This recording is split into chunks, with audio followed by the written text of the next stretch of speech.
శ్రీ గురుభ్యో నమః. జయ శ్రీకృష్ణ. ఈరోజు విశ్వావసునామ సంవత్సరంలో శ్రావణ మాసం మొదటి శుక్రవారం. అందరూ కూడా వైభవంగా లక్ష్మీదేవిని అర్చించుకునేటువంటి పుణ్యదినములు ప్రారంభమయ్యాయి. అందువలన స్తోత్రాలు పారాయణలు ఎలాగూ చేస్తున్నాం, కానీ తెలుగు కావ్యాలలో లక్ష్మీదేవి స్థుతి ఎలా ఉంది అనేది ఈరోజు మనము మన యొక్క వీడియో ద్వారా తెలుసుకోబోతున్నాం. అందరికీ శ్రావణ మాస శుభారంభ శుభాకాంక్షలు. శ్రీ మహాలక్ష్మి నిత్యానపాయిని అంటారు. నిత్యానపాయినీం నిరవజ్యాం దేవదేవ దివ్య మహిషీం అని కొలుస్తారు. నారాయణుని శ్రీమన్నారాయణుని చేసిన లోకమాత అమ్మవారు, మంగళస్వరూపిణి. ఈ చరాచర సృష్టి అంతా కూడా లక్ష్మీనారాయణుని యొక్క సంకల్ప ఆధీనమని పెద్దలు చెప్తూ ఉంటారు. తెలుగు కావ్యాలను పరిశీలిస్తే కనుక అసలు మొట్టమొదట మనకు బొమ్మెర పోతనామాచ్యుల వారు, ఆయన భాగవత శేఖరులు, అంటే భక్తులలో గొప్పవారు. ఈ గ్రంథాన్ని శ్రీకైవల్యాన్ని కోరి మాత్రమే రచిస్తున్నాను అని చెప్పినటువంటి కర్మయోగి. ఆయన తన భాగవతంలో లక్ష్మీదేవిని ఏ విధంగా స్తుతించారంటే, హరికిన్ పట్టపుదేవి పుణ్యముల ప్రోవు అర్ధంబు పెన్నిక్క చందురుతో బుట్టువు భారతీ గిరిసుతల్తో నాడు పుబోణి తామరలందుండెడి ముద్దరాలు జగముల్ మన్నించు ఇల్లాలు భాసురతన్ లేముల వాపు తల్లి సిరిచున్ నిత్య కళ్యాణముల్.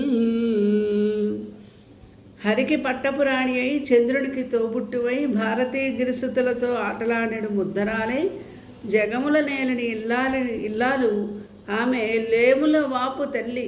మన యొక్క లేమి అంటే లేదు అనేటువంటివి పదాన్ని తొలగిస్తుంది మన జీవితాల్లో. అన్నిటినీ ఆమె ప్రదానం చేస్తుంది. అటువంటి తల్లిగా ఆమెను వర్ణించారు పోతన గారు. మరి కేయూర బాహు చరిత్రను రచించిన మంచన గారు శ్రీలక్ష్మీదేవిని ఏ విధంగా స్తుతించారో, మదను కన్న తల్లి మాధవుని ఇల్లాలు బ్రతుకులెల్ల దాచెపట్టి చూడ ముఖ్యమైన లక్ష్మి ముమ్మడి శాంతాత్మ మందిరంబునందు మసలుచుండు. అసలు ఈ సాంప్రదాయాన్ని లక్ష్మీదేవిని కూడా స్తుతించడం కేయూర బాహు చరిత్రలో మంచన గారు ప్రారంభించారు. ఇప్పుడు మనం చెప్పుకున్న పద్యం శ్రీనాథుడు శివరాత్రి మహాత్మ్యంలో రచించినది. మదను కన్న తల్లి మాధవుని ఇల్లాలు బ్రతుకులెల్ల దాచెపట్టి చూడ ముఖ్యమైన లక్ష్మి ముమ్మడి శాంతాత్మ మందిరంబునందు మసలుచుందు.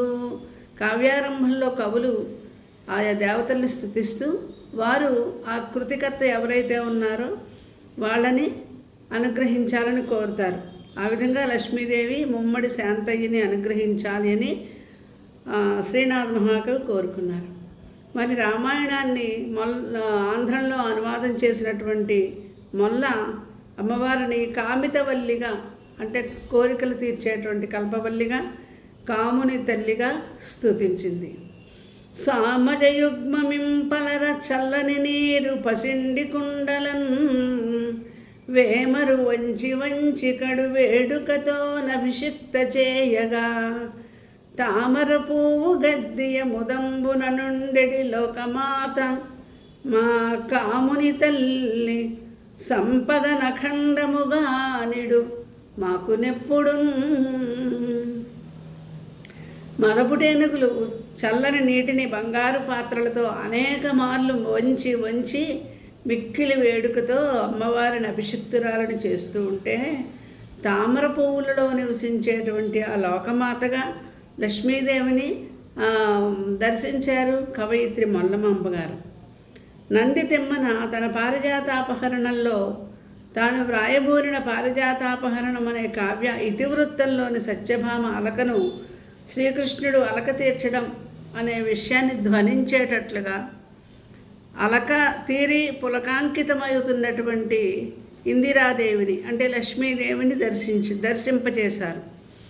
సరసపుటల్క తీర్చుతరి శాంగ సుదర్శన నందకాబ్జ సంభరణ గుణాప్తి నెన్నడుముపై కటిపై జడపై గళంబుపై హరినలుకేలుపై గుణ సుఖాంబుది నిచ్చలు నోలలాడు నిందిర కృపజూచుగాత నరదేవ శిఖామణి కృష్ణరాయనిన్. ఇక తెనాలి రామలింగడు ఉద్భటారాజ్య చరిత్ర అనే గ్రంథంలో కలశాంభోనిది ఆడుబిడ్డ శశికిన్ గారాము తోబుట్టు అని లక్ష్మీదేవిని స్తుతించి పాండురంగ మహాత్మ్యంలో అద్భుతమైనటువంటి ఒక పద్యాన్ని అందించారు.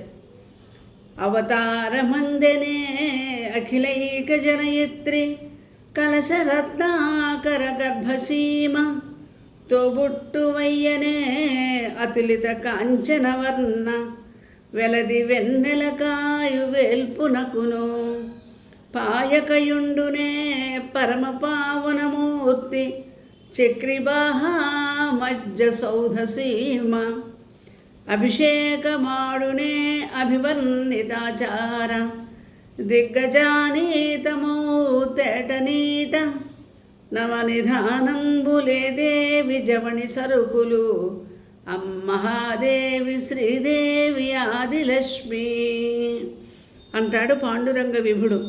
అతులిత కాంచనవర్ణ వెలది శ్రీ మహాలక్ష్మి అనంతమైనటువంటి బంగారు వన్నెగల స్త్రీమూర్తి. ఆమె వెన్నెలకాయ వేల్పునకు తోబుట్టువు. వెన్నెలకాయ వేల్పు అంటే చంద్రుడు, చంద్రుడికి తోబుట్టువు లక్ష్మీదేవి. ఎంత చక్కగా భావించారో చూసారా తెనాలి రామకృష్ణుడు. అందుకే పాండురంగ విభుని పదగుంభనములు అని అంటారు.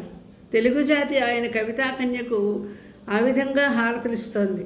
చక్రి బాహామధ్య సౌధవీధి బాయకయుండు పరమపావనమూర్తి అనిన ఆ మహానుభావుని యొక్క అభిభాషణ ఏంటంటే ఆ విష్ణుమూర్తి యొక్క బాహుమూలాల్లో ఎప్పుడూ ఒదిగి ఉంటుంది అని రమణీయమైనటువంటి భావాన్ని వ్యక్తం చేశారు.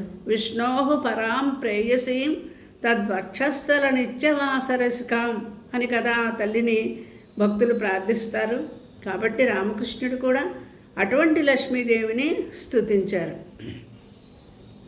మరి నిరంకుశోపాఖ్యానంలో కందుకూరి రుద్రకవి కలుముల జవరాలకి గడుసుదనాన్ని సంతరించి ఆమె యొక్క రమ్య రూపాన్ని దర్శించి కవులు క్రాంతదర్శులు దర్శిస్తారు. వాళ్ళు చూసి మనకు చెప్తారు, వాళ్ళు భావించి వాళ్ళు అనుభవించి ఆ సౌందర్యాన్ని ఆ ఘట్టాన్ని మనకు వర్ణిస్తారు. అలా చెప్తున్నారు.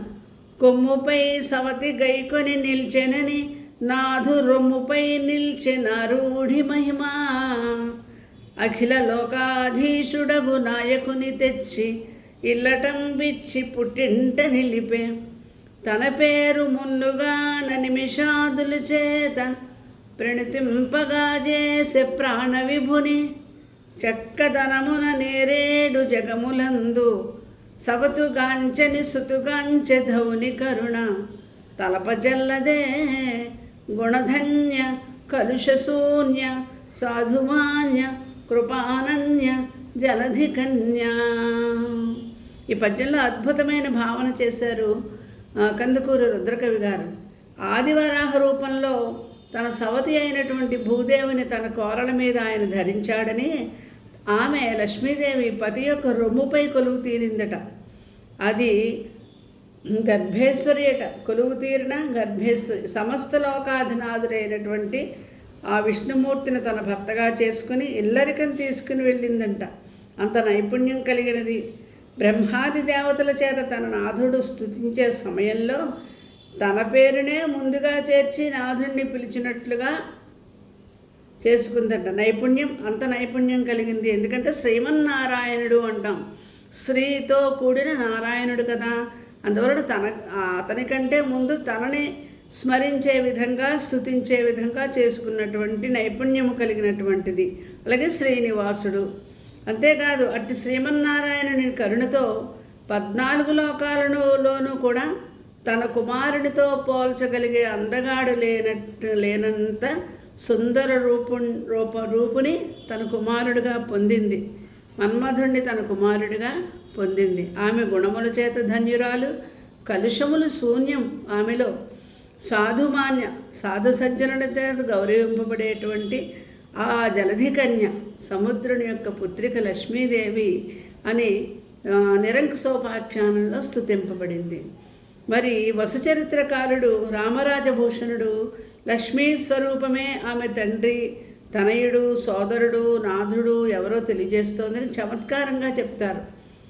సగదంబ పద్య కీర్తించదన్నట్టు బైచరాజు పంచతంత్రంలో చేతులు జోడించాడు.